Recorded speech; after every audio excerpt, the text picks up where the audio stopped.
Hello everyone, welcome back to our YouTube channel. In today's video we will discuss keywords of class 7 science chapter 15 light. The first keyword is concave lens.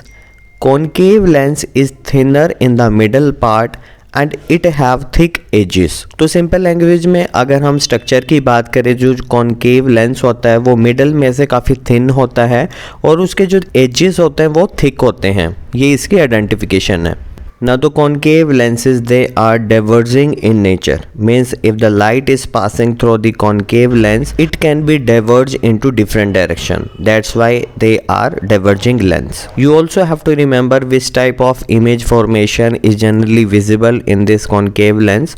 Concave lens always form virtual, erect and the smaller image of the object.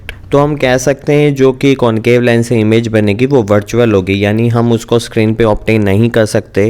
वो upside down होगी, that means वो erect होगी और उसकी जो image होगी ना वो हमेशा ऑब्जेक्ट से स्मॉलर ही होगी। चाहे हम कहीं भी उसकी पोजीशन चेंज कर दें, उसकी जो साइज होगा वो हमेशा स्मॉलर ही होगा ऑब्जेक्ट से। Now the next keyword is concave mirror. और concave mirror can form a real and inverted image. सबसे पहले हम यहाँ प्रॉपर्टी डिस्कस कर रहे हैं इमेज की कि कॉन्केव मिरर से हम रियल और इन्वर्टेड इमेज बना सकते हैं। अगर रियल होगी तो हमेशा वो इन्वर्टेड ही होगी, रियल इरेक्ट नहीं होती। If the object is placed very close to the mirror, in that situation you will get virtual, erect and magnified image. अब इसका क्या मतलब होगा, अगर ऑब्जेक्ट मिरर से काफ़ी ज़्यादा दूर है तब तो आपको रियल और इन्वर्टेड इमेज देखने को मिलेगी, लेकिन अगर ऑब्जेक्ट काफ़ी ज़्यादा क्लोज आ जाता है, मतलब अगर फोकल लेंथ से अगर वो पास आ जाता है तब आपको इमेज वर्चुअल दिखेगी और वर्चुअल हमेशा इरेक्ट होगी और इस केस में आपको मैग्नीफाइड इमेज मिलेगी, यानी ऑब्जेक्ट से इमेज का साइज हमेशा बड़ा होगा। You can also right regarding its structure. तो देखो आप इसमें बता सकते हैं कि जो कॉन्केव मिरर है वो स्फेरिकल मिरर का एग्जाम्पल है।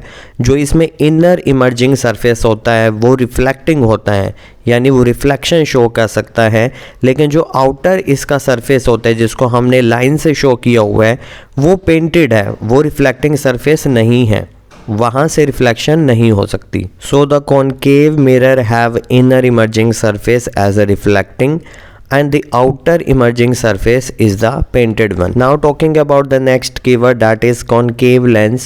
A concave lens can be defined as it is an example of converging lens. इसका सिंपल सा क्या मतलब हुआ, अगर इसमें से लाइट अगर हम पास करें तो वो एक ही पॉइंट पे कन्वर्ज यानी मेट करती है। Now talking about its structure, the convex lens is thick in the middle part and their edges are very thin.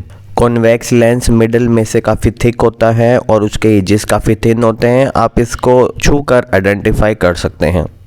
अब बात कर लेते हैं इसके इमेज फॉर्मेशन की। Convex lens is able to make both real and virtual images. If the object is very far from it will make a real image, if the object is very close the image will be virtual. Now talking about the next keyword, that is convex mirror. The image formed by convex mirror is virtual, erect and smaller in size. यानी जो convex mirror से image बनती है वो virtual होती है, erect होती है और उसका साइज होता है जो स्मॉलर होता है ऑब्जेक्ट से। अब बात कर लेते हैं कॉन्वेक्स मिरर के स्ट्रक्चर पे। जो इसका इनर इमर्जिंग सरफेस होता है वो पेंटेड होता है और जो आउटर इमर्जिंग सरफेस है वो रिफ्लेक्टिंग होता है, जो कि रिफ्लेक्शन शो करता है। Just opposite to the structure of concave mirror, the convex mirror have inner emerging surface as a painted and outer emerging surface as a reflecting one. Okay, now the next keyword is erect image. The erect image is one which shows the same side up as the object. इसका simple सा मतलब क्या होगा, जैसे कि object का जो upper surface है अगर वो इमेज में भी अपर की तरफ ही दिखे तो वो क्या होगी, erect image. A plane mirror form always an erect image and the same size as the object. अगर आप प्लेन मिरर के सामने कोई ऑब्जेक्ट रखते हैं तो आपको इमेज इरेक्ट मिलती है और वो बिल्कुल सेम साइज होगी ऑब्जेक्ट की। Now talking about the next keyword, that is magnified image. It is a type of image which have a larger size as compared to the object. बहुत simple सा ही मतलब है कि अगर ऑब्जेक्ट का size छोटा है और उससे बनने वाली इमेज का साइज बड़ा है तो हम ऐसी इमेजेस को मैग्नीफाइड इमेजेस कहते हैं। Next keyword is magnifying glass. A magnifying glass is a simple convex lens that is used to produce a magnified image of the object. हम इसको कह सकते हैं कि मैग्नीफाइंग ग्लास एक सिंपल ग्लास डिवाइस है जिसमें कि कॉन्वेक्स लेंस लगा होता है और जिससे इमेज फॉर्मेशन जो होती है वो काफ़ी मैग्नीफाइड होती है, यानी बड़ी होती है। काफ़ी सारे डिटेक्टिव्स भी मैग्नीफाइंग ग्लास का यूज़ करते हैं और छोटे छोटे लेटर्स को बड़े अक्षरों में देखने के लिए हम मैग्नीफाइंग ग्लास का यूज़ करते हैं। Now the next keyword is prism. A prism split a white beam of light into 7 different colours. Prism क्या होता है? एक छोटा सा ग्लास मटेरियल होता है जिससे अगर हम वाइट लाइट, जो सनलाइट की वाइट लाइट है, उसको अगर हम पास करें तो वो 7 डिफरेंट कलर्स में ब्रेक डाउन हो जाती हैं, जिसको हम विबग्योर यानी स्पेक्ट्रम बोलते हैं, और इस प्रोसेस को हम डिस्पर्जन ऑफ लाइट कहते हैं। प्रिज्म में आपको 2 ट्रायंगुलर सरफेस और 3 रेक्टेंगुलर सरफेस देखने को मिलेंगी। Now the next keyword is rainbow. Rainbow appear usually after the rain when the sun is low in the sky. The rainbow is seen as a large arc in the sky.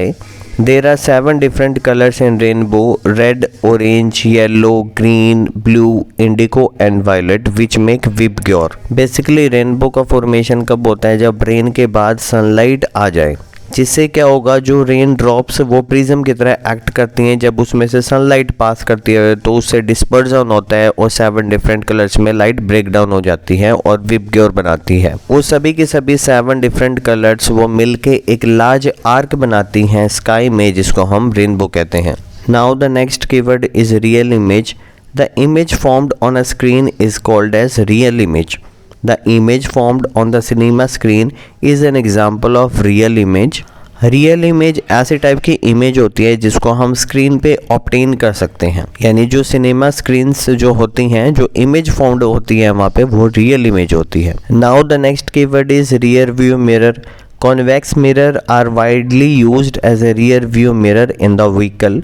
The convex mirror enable a driver to view a large area of traffic behind him. अब होता क्या है कि जैसे vehicles में हमारे पास जो rear view mirror होते हैं उनमें क्या होता है कि कॉन्वेक्स मिरर यूज़ किया जाता है, जिससे कि आप लार्ज एरिया एक साथ देख सकते हैं कि ट्रैफिक जो जितना भी पीछे है ना वो आपको एक बार में दिख सकता है, यानी लार्जर व्यू शो करता है आपको।